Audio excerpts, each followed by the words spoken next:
£40,000. It sounds like a decent salary, right? In 2025, it's a lie. For decades, financial gurus have preached the 50-30-20 rule. Spend 50% on needs, 30% on wants, and save 20%. Simple, elegant. It is also mathematically impossible for the average British worker in 2025. Today, I'm going to run a forensic audit on a £40,000 UK salary.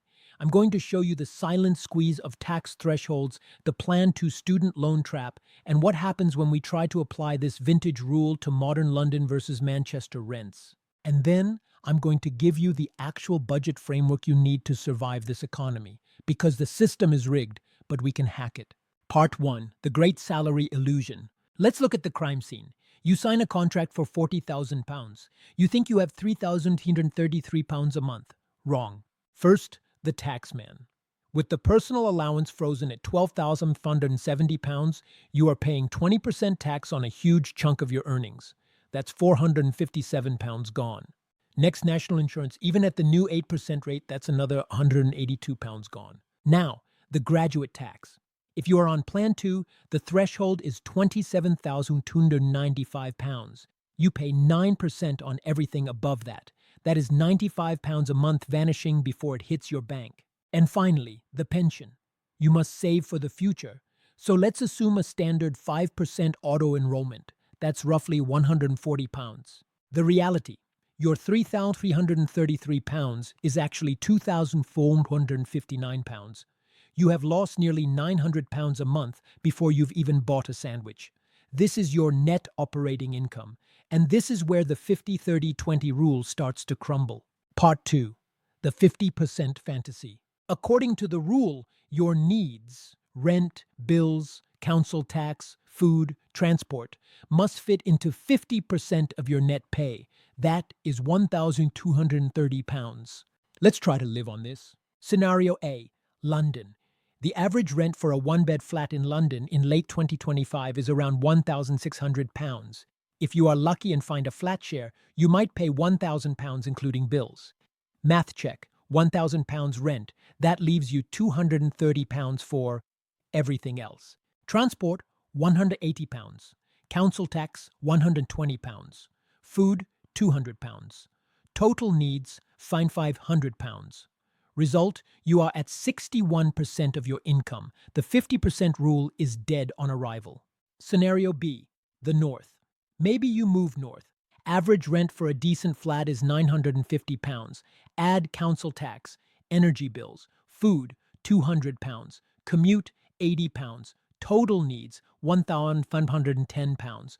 Result, you are still at 61% of your income. Do you see the problem? The 50-30-20 rule assumes a cost of living from 2015. In 2025, needs are not 50%. They are 60% to 70%. If you try to force this rule, you will feel like a failure. You aren't a failure. The math is broken. Part 3, the wants trap. The rule says you have 30% for wants. That's £738 a month. Sounds generous, right? This is where the lifestyle creep gets you. In 2025, we don't buy things, we subscribe to them. iPhone 16 Pro contract, £60. Gym membership, £40. Streaming services, £30. Socializing, £280.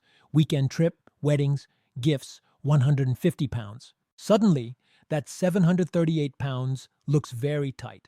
And here is the danger. Because your needs have already eaten into your budget, you naturally steal from your savings bucket to pay for your wants. You justify it. I work hard, I deserve this holiday. This is hyperbolic discounting. Your brain values the dopamine of the pub trip today more than the security of the pension in 30 years. Part 4. The savings disaster.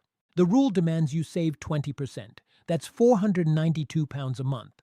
On our £40,000 salary, after paying £1,500 for basic survival in London, Manchester, you have £959 left. If you save £492, you have £467 left for your entire social life, clothes, hobbies, and sanity. That is £15 a day. Most people look at that trade-off and say no thanks, so they save nothing, Or they save £50 and think, what's the point? And this is why the UK savings ratio is crashing. We are setting the bar so high that people refuse to jump. Now, before we fix this, quick disclaimer. I'm not a financial advisor. This video is for education only. Always do your own due diligence and speak with a certified advisor before making financial decisions. So, if 50-30-20 is dead, what do? We adapt. Here is the UK 2025 Realist Framework. Step 1. Accept the 60%. Accept that your rent and bills will take 60% of your net pay. Stop fighting it. That is £1,475. If you can get it lower by house sharing, great, but budget for 60%. Step 2. The pay yourself first. Tax. This is non-negotiable. Before you spend a penny on wants, you automate your savings. But we split it. 10% long-term investing. This is for future you. 5 to 10% short-term savings. This is for peace of mind. Set this transfer for the day after payday. Treat it like a tax. You never see it. Step 3. The guilt-free remainder. Whatever is left, roughly £500, £600, is yours. Blow it. Eat out. Buy the shoes. Go to the gig. Because you have already paid your bills and paid your future self, you can spend this money with zero guilt. The old 50-30-20 rule makes you feel guilty for existing in a high-cost economy. The new 60-20-20 rule accepts reality but prioritizes consistency. Saving £245 a month consistently into an index fund will grow to over £290,000 over 30 years. That is freedom. Trying to save £500 failing and saving zero gets you nothing. One final truth. You cannot budget your way out of poverty if your income is too low. If £40,000 isn't enough for the life you want, you have two choices. 1. Reduce your needs. 2. Increase your shovel. In 2025, the digital economy is wide open. If you can make an extra £400 a month from a side hustle, all of that can go into your 20% bucket. That doubles your savings rate overnight. We'll talk about that in the next video. The 50-30-20 rule was written for a different world. Don't let an outdated textbook make you feel like a failure. Run your own numbers, face the reality, then automate your escape. I want to know, what percentage of your salary actually goes on rent mortgage right now? Is it over 50%? Comment, rent paying below, and let me know the percentage. Let's see how broken the housing market really is. And if you want to know exactly how to invest that 20% once you've saved it, subscribe and hit the bell. I'll see you in the next one.